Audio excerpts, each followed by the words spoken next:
Good evening, TikTok. It is your local crusader here. Continuing where we left off with Genesis 26, talking about Isaac and Abimelech. Now there was a famine in the land besides the first famine in the days of Abraham. And Isaac went to Abimelech, the king of the Philistines, in Gerar. And then the Lord appeared to him and said, "Do not go down to Egypt. Live in the land where I will tell you. Sojourn in this land, and I will be with you and bless you.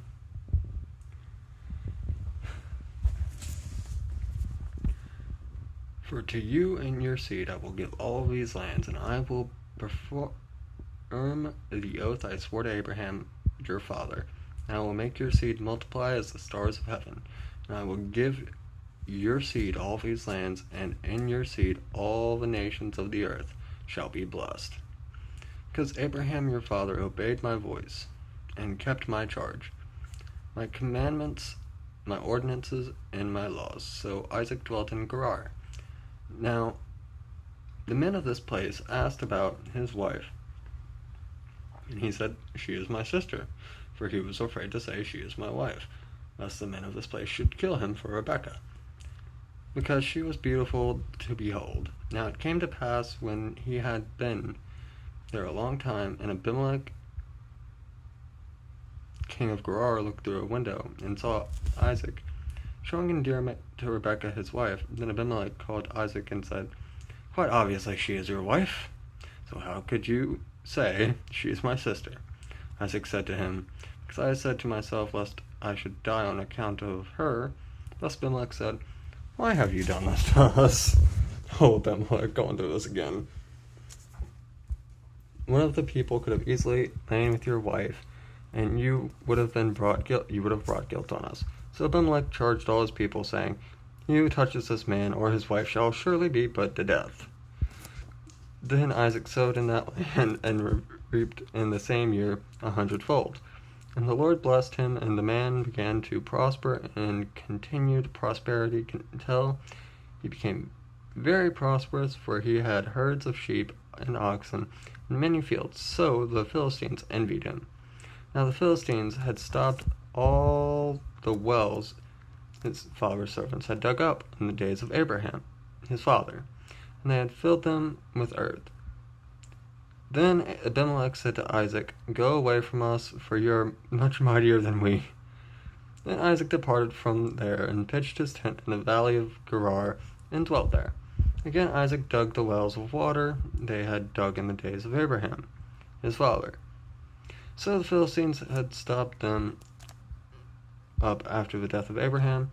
He called them by the names of his father he had called them.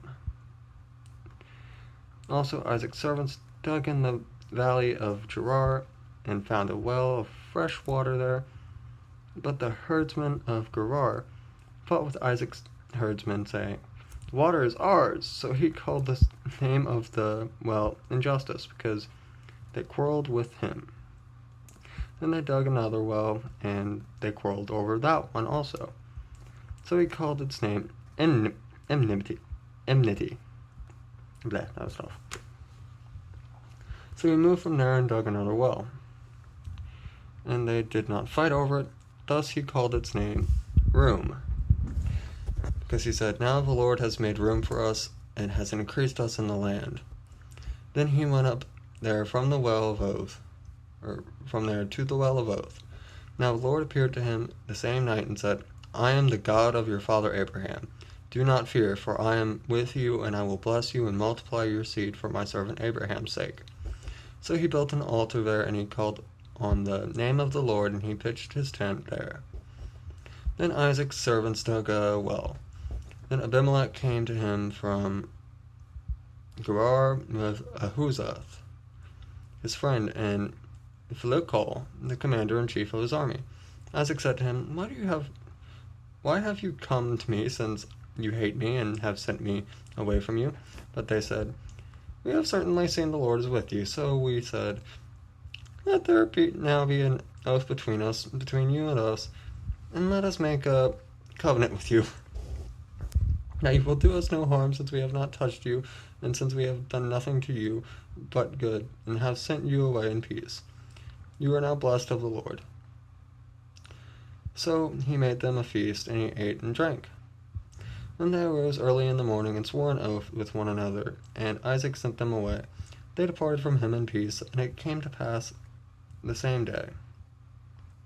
Isaac's servants came and told him about the well they dug, and said to him, We have found water. So he called it Oath. Therefore, the name of the city is the Well of Oath to this day. Now, when Esau was 40 years old, he took wives, Judith the daughter of Beri the Hittite, and Basemath the daughter of Elon the Hittite. But they were contentious with Isaac and Rebekah. And that is Genesis 26.